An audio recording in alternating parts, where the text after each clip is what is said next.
Hello students, मेरा नाम है एस के वर्मा। आज हम करेंगे हाउ डू ऑर्गेनिजम्स रिप्रोड्यूस का नेक्स्ट लेक्चर।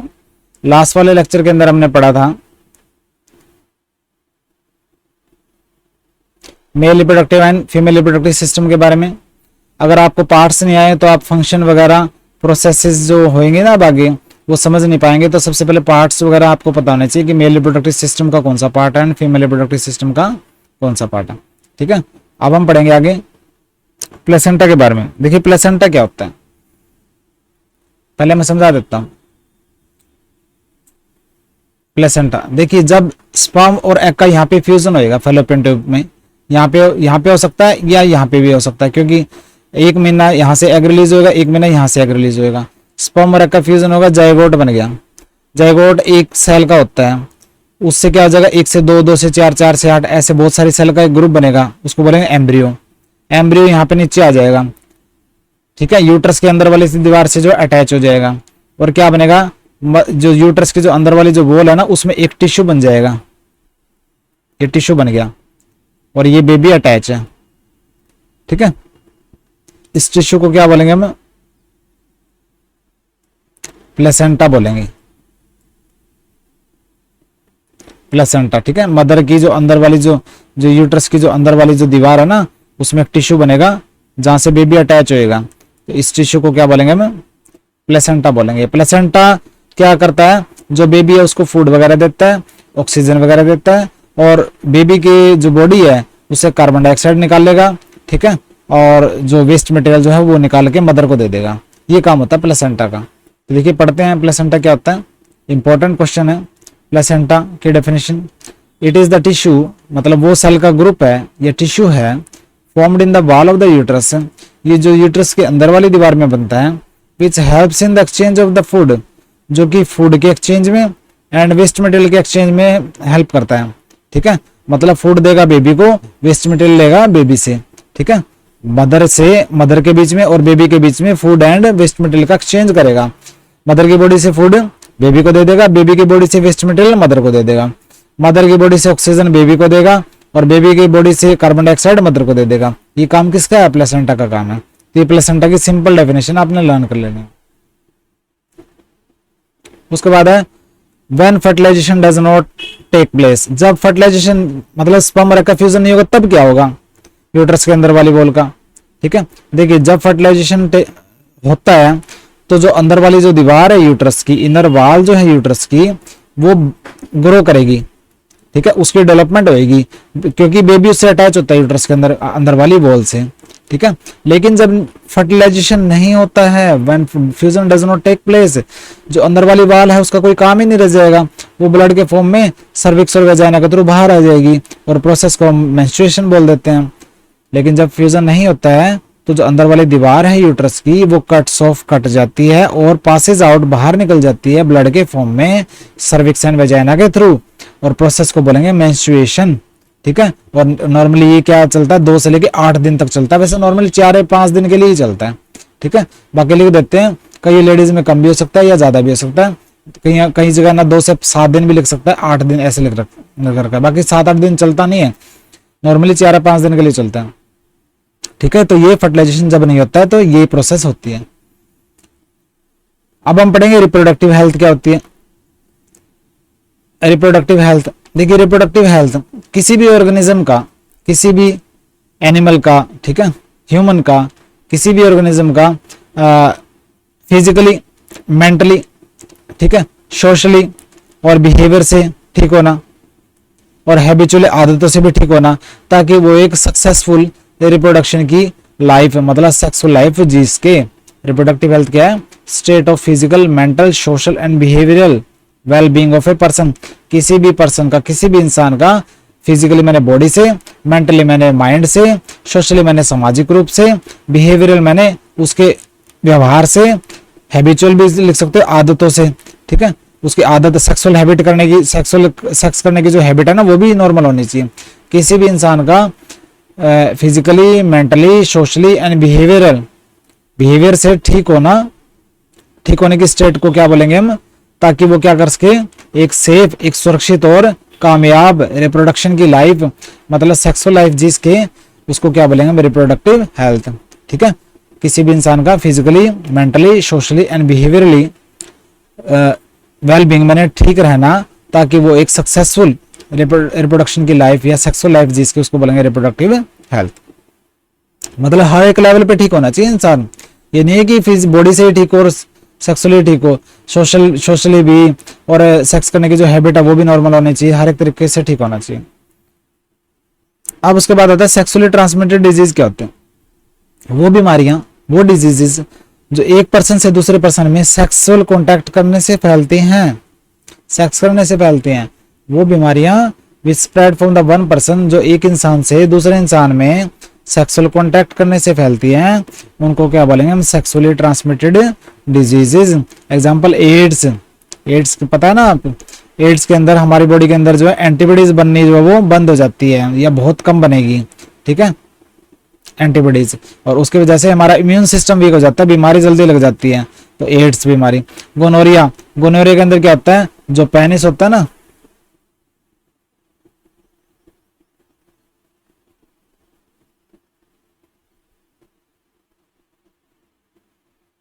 ठीक है,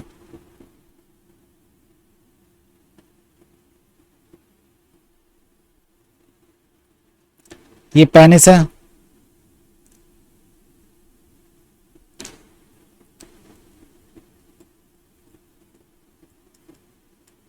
ये पेनिस के ये जो ये ट्यूब है, ये जो ट्यूब है ये क्या है, यूरिथ्रा, जिसमें से यूरिन भी आएगा और स्पर्म भी आएंगे। तो यूरिथ्रा की जो अंदर वाली दीवार है ना, यहाँ पे इन्फेक्शन हो जाएगा अंदर वाली दीवार पे बैक्टीरिया का, तो उसको बोलेंगे हम बीमारी को, डिजीज को गोनोरिया। और जैसे यूरिन वगैरह आएगा ना तो बहुत ज्यादा पेन होएगा, ये पेनिस है। ठीक है, मेल का पेनिस है, तो ये बीमारी होती है। फिर आता है सिफिलिस बीमारी।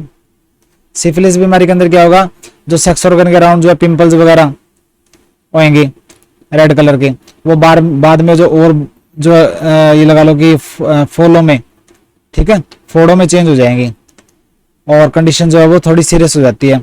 और पीठ के पीछे भी जो है वो रेड कलर के जो पिंपल्स वगैरह और फोड़े वगैरह जो है बन जाते हैं, तो ये सिफिलिस की बीमारी के अंदर होता है।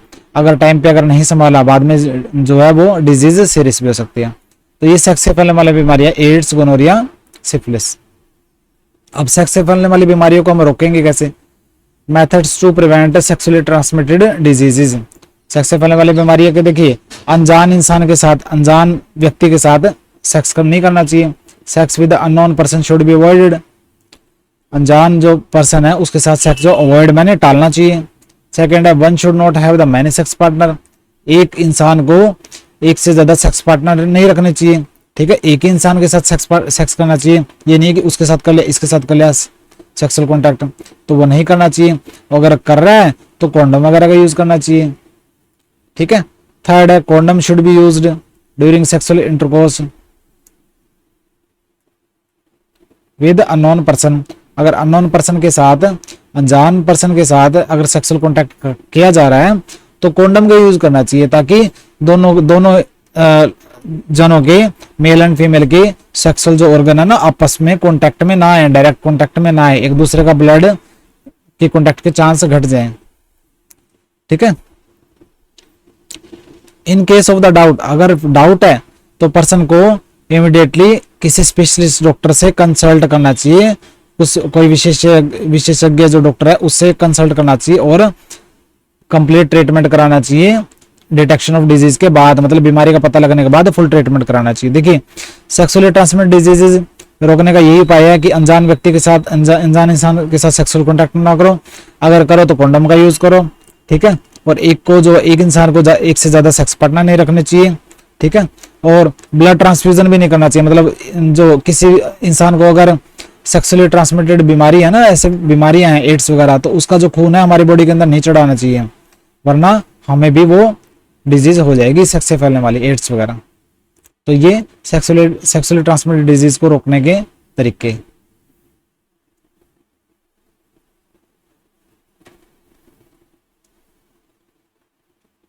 उसके बाद आता है कॉन्ट्रासेप्शन। क्या होता है कॉन्ट्रा? देखिए, स्पर्म और एग के फ्यूजन को बोलते हैं हम फर्टिलाइजेशन या फ्यूजन।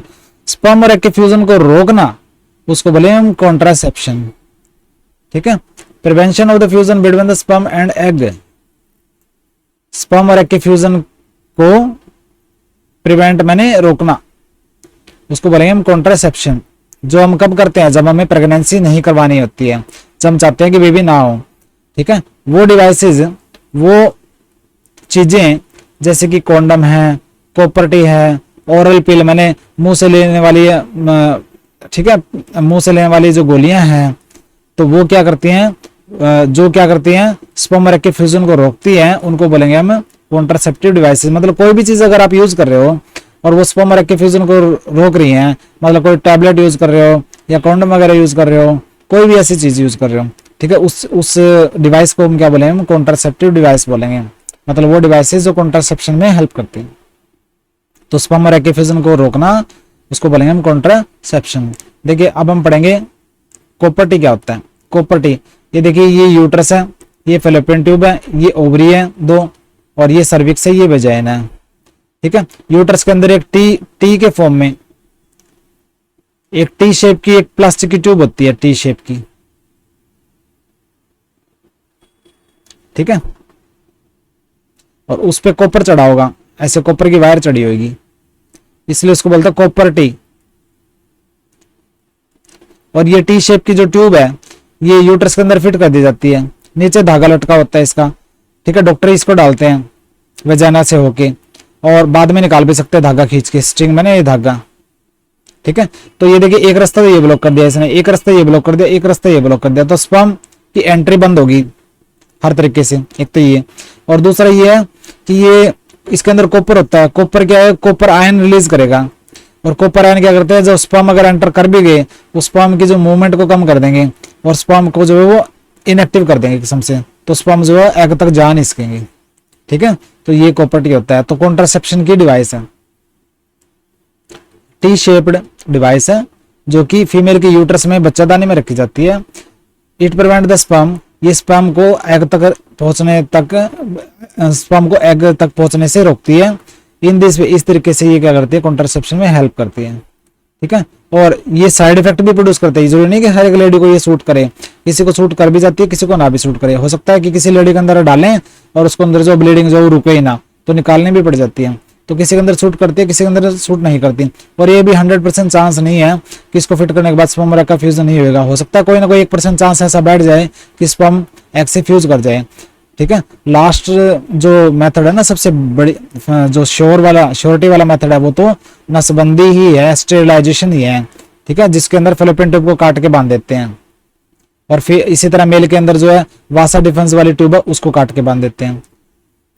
फाइनल मेथड तो वही है प्रेगनेंसी को रोकने का। एग्जाम्पल कौन से साइड इफेक्ट हो सकते हैं फीमेल के अंदर, जैसे यूट्रस में इरिटेशन, मैंने एलर्जी वगैरह, ठीक है, उचाटी वगैरह हो सकती है, एलर्जी वगैरह हो सकती है, ब्लीडिंग वगैरह का जो टाइम बढ़ सकता है, कम रुक भी सकते हैं, बढ़ भी सकते हैं, ऐसा हो सकता है। तो ये कॉपर्टी के बारे में हमने पढ़ा। इसकी शेप ही ऐसी होती है कि ये ना यूट्रस के अंदर वाली दीवार को बनने ही नहीं देगी, और स्पर्म को अंदर जाने से भी रोकेगी, और कॉपर आयन जो क्या करेंगे, स्पर्म की मूवमेंट को भी कम करेंगे। तो ये कॉपर्टी होती है। फिर लास्ट टॉपिक आता है medical termination of pregnancy. Termination मैंने टाल देना, मेडिकली टाल देना प्रेगनेंसी को। क्या करेंगे, अगर फिर भी बेबी बन गया, जैसे कॉन्डम वगैरह लगाने के बाद फिर भी चांस ऐसा बैठ गया, स्पर्म और एग का फ्यूजन हो गया, या फिर आपने ओरल पिल्स भी लिए हैं, माउथ से लेने वाली जो दवाइयां भी ली हैं, लेकिन फिर भी क्या होगा, चांस बैठ गया कि स्पर्म और एग का फ्यूजन हो गया, तो बेबी वगैरह अटैच हो गया यूट्रस के अंदर वाली दीवार से। तो क्या करेंगे, लास्ट मेथड ये है कि हम क्या करेंगे, बेबी को इंस्ट्रूमेंट्स की, टूल्स वगैरह की, औजारों वगैरह की हेल्प से, ठीक है, इंस्ट्रूमेंट्स नहीं बोलेंगे, टूल्स बोलेंगे, औजारों वगैरह की हेल्प से क्या करेंगे, काट के, ठीक है, डेड करके काट के उसको सर्विक्स एंड वजाइना के थ्रू बाहर निकालेंगे। तो इसको बोलेंगे medical termination of pregnancy. It is the removal of the foetus, baby को फीटस बोलते हैं। फीटस का बोलते हैं, बेबी जब पूरी तरह से नहीं बनता ना, उसको फीटस बोलेंगे। तो फीटस को निकालना, हटाना यूट्रस से बर्थ से पहले किसकी हेल्प से, सर्जिकल इंस्ट्रूमेंट्स की हेल्प से। सर्जरी वाले जो इंस्ट्रूमेंट्स है या औजार है, उनकी हेल्प से, उसको बोलेंगे medical termination of pregnancy. It is used to prevent the unwanted pregnancy, अनचाहे गर्भ को रोकने के लिए ये मेडिकल टर्मिनेशन ऑफ प्रेगनेंसी किया जाता है। लेकिन इंडिया वगैरह के अंदर या दूसरे कंट्रीज के अंदर कई बार जो है लड़की, ये पता लग जाए ना कि लड़की है, तो उसके लिए भी कई लोग करते हैं, तो ये इलीगल यूज होता है इसका कई बार, ठीक है। But sometimes it is miss use, कई बार ये मिस यूज किया जाता है फीमेल चाइल्ड को मारने के लिए।